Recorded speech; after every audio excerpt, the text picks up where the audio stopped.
Going on, y'all? It's kennykamz here. It's the Black Show technically, but I want to talk about Diddy and kind of unpack some of the stuff that's going on with Diddy. So let's get into it.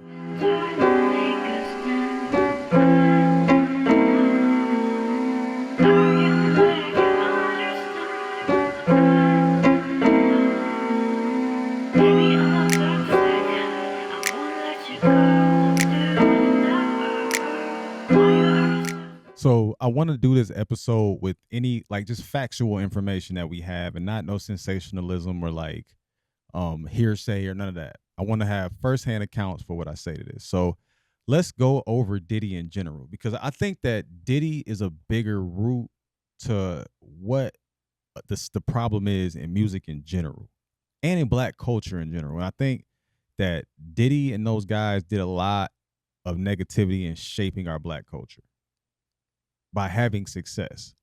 So I want to start talking about let's go do a little bit of background on Diddy. So Diddy's dad, Melvin Combs, he's a drug dealer and he was killed when Diddy was only 2 years old. And his mother, Janice Combs, was a model, and they got a t-shirt on here. So in reality, these are proven things. His dad worked for the guy from American Gangster. His dad worked for him. He was his right hand man, and his mom was a madam. She ran a whorehouse, which was very very common back then. So like my great grandma did that. People don't know that I know that. Like my great grandma did that. So like it's very very common. I'm not judging him for that, but Diddy's background, his parents and their lifestyles funneled him directly into what he did professionally for his career. That ultimately led to his demise. Like you think his dad was a drug dealer and a killer, and his mom was a madam. That's literally all Diddy did in his life, and that's like his talent. So Diddy started as a intern at Uptown Records, and he founded Bad Boy in '93, and he signed Biggie. And I think so. Reading the room a little bit and having conversations with people that have interacted with him, what Diddy really essentially is, he was able. It's kind of similar to what I'm able to do a little bit.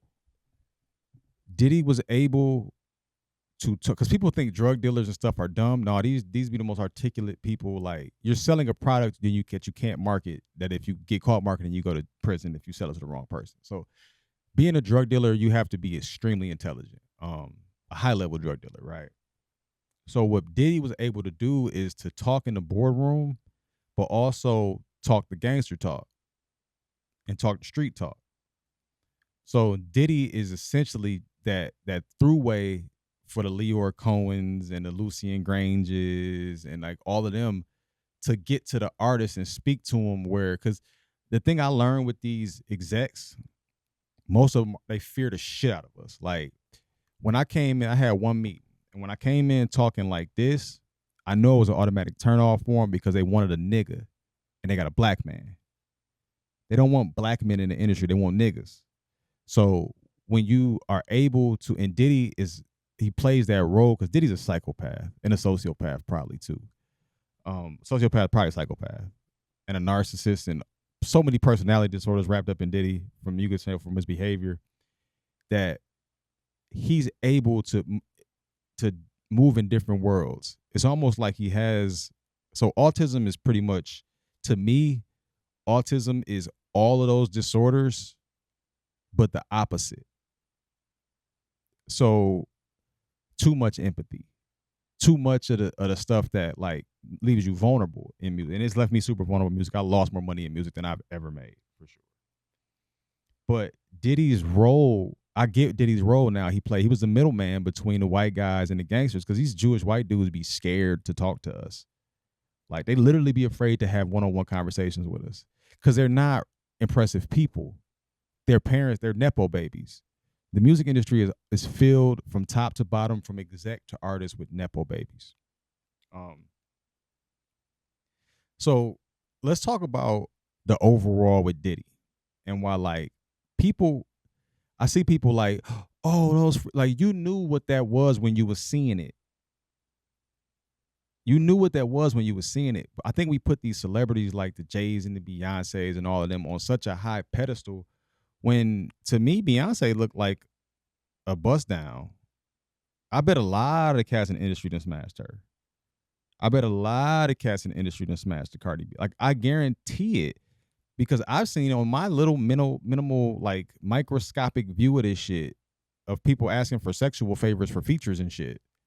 Like that's how that industry works because the people in charge of it, that's their moral compass. So they allow it.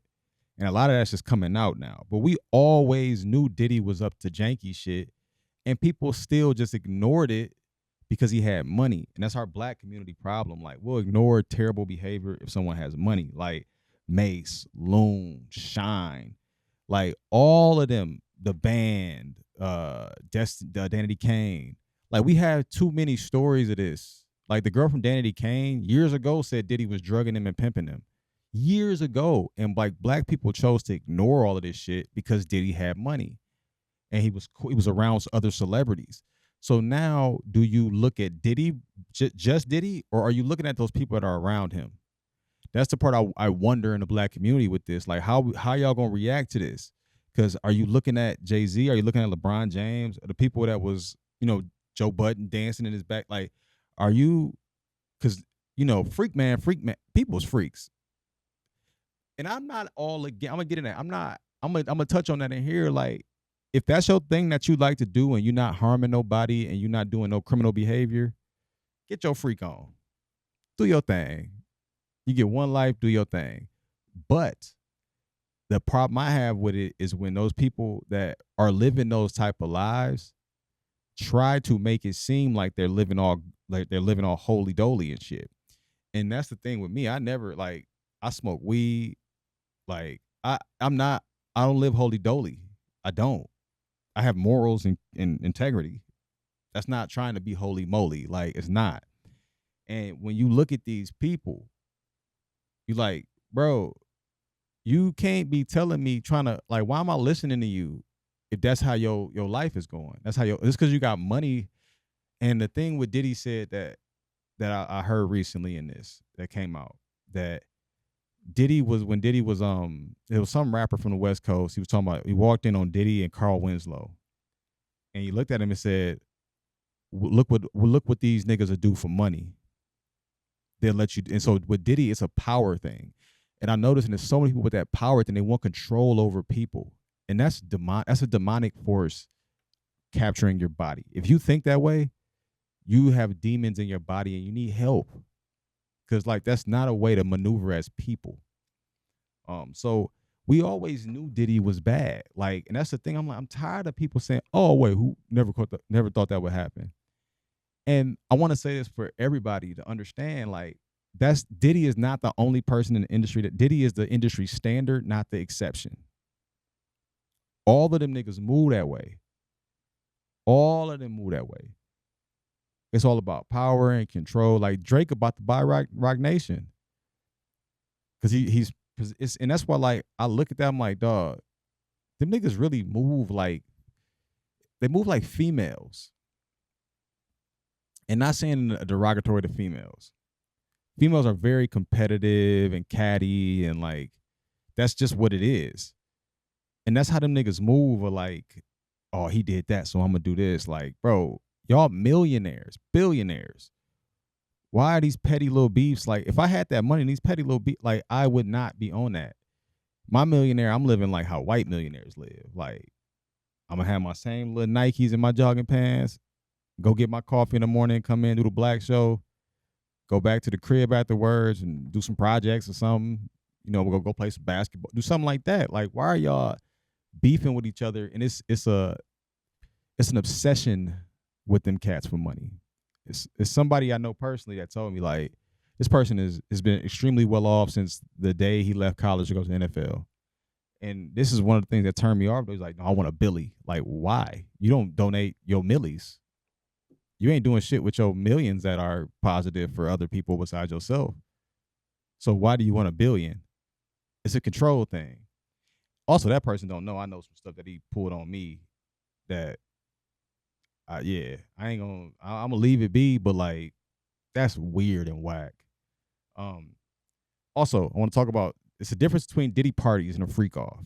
Um, So being in the industry, it's a lot of people that were it's gonna come out and say they were at Diddy parties, Diddy parties was like industry networking. You see, and this the part where I knew all of them knew that what was going on, and they not saying they did because I think his name Jason Lee, like Fab, all of them talk about like, yeah, I was just in the backyard, I ain't going in the house. Why not? What made you not go in the house? So you knew exactly what was going on. Stop lying. Stop lying and acting like, oh, I just mind my business. No, y'all know exactly what's going on. Y'all was gossiping about it. Y'all was talking about. Everybody knows everything. That's why they are in such a cult in the industry, because like they all got secrets and they know everybody knows their secrets. That's why they all got to be nice with each other and be cordial and shit when these niggas don't like each other. That's why this Drake and Kendrick thing was so big. Of people like y'all, you should never be like. It was people in that Drake and Kendrick thing that was afraid to say their opinion about the rap because that grown ass man will get mad at them. What? Y'all weird. That's weird. And like, this is a public spectacle. Why? Because of the election stuff. Clearly, they could have got Diddy at any point in the last 30 years. They got him now, right now. And I think that's a deeper thing of black people where like they just fucking with us at this point. But I say again, don't put everybody that's been to a Diddy party in that basket. Do not, but put them in the basket of like you knew what was going on and you didn't say nothing. You ain't speak out about it. And if you didn't know if something illegal was going on, if you thought it was just a bunch of Hollywood people in there smashing each other, doing drugs, they grown-ups, they adults, they can do whatever they want. Like, why are you judging them from that? Like, most people that's judging them got buzzed down in a car by somebody that was broke anyways. Like, who are you to judge these people? Now, anything criminal, that's a problem. Other than that, man, they adults. Let them. Like, how do y'all also support the LGBTQ stuff, but then y'all get mad at Diddy for being LGBTQ and y'all shame him for being LGBTQ? You see what I'm saying? Where it's no consistent logic there. That's why I just wash it as that's nonsense. All that LGBT, that's nonsense.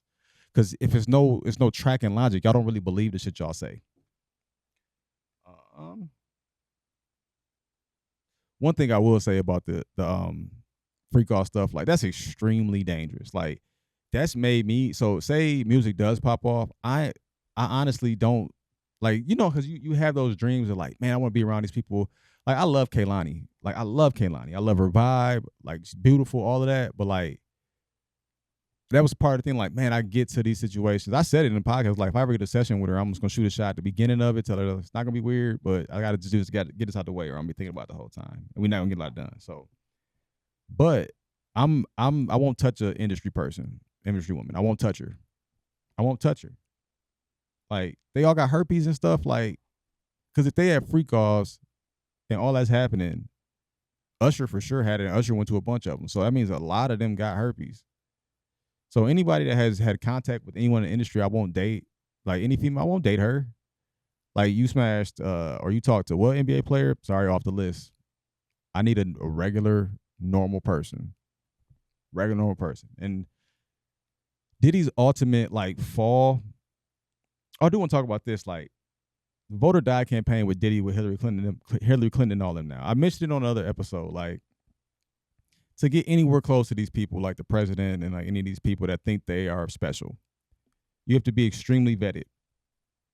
They know everything about you. Like people think that like they could do stuff. It's nothing private now. Just so you know, nothing is private. Nothing in this world is private. Everything is open consumption for everybody. But people think that like oh shit, I lost what I was going.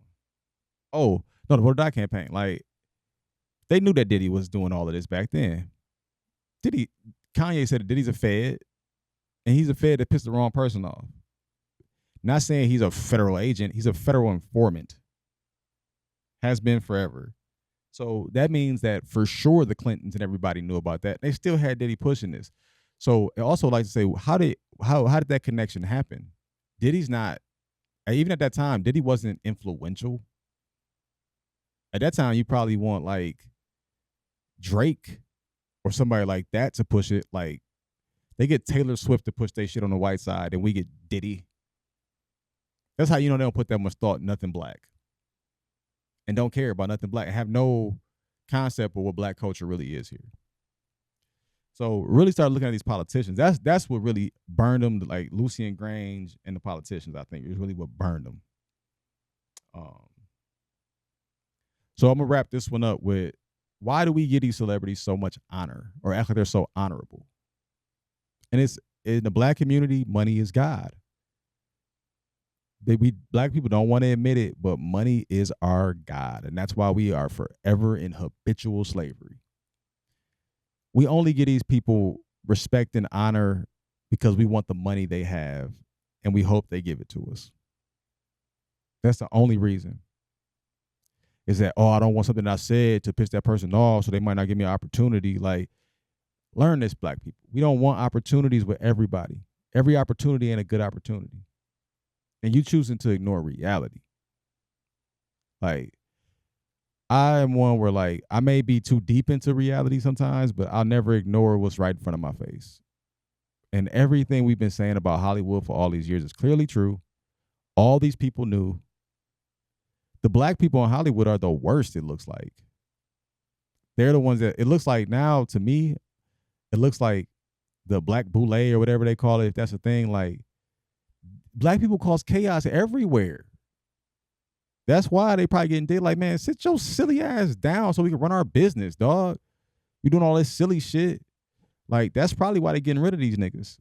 All these execs getting dropped. Like, they tired of black people, y'all. And it's because of our behavior. So, all of this was allegedly. I'm excited to see where this goes with this Diddy shit, though. I'm very excited to see where this goes, because I think this needs to be exposed in Hollywood. And I realize for me now, music is about to be a hobby again. I'm good at it, but I don't want to work around or work with these people. I don't care how much money you give me. I don't want to work and be around these people, man. My soul is worth more than any fame or anything or any notoriety, any awards. I don't want none of that shit. I just don't. Because what is it? What's the value of it if people like that want it?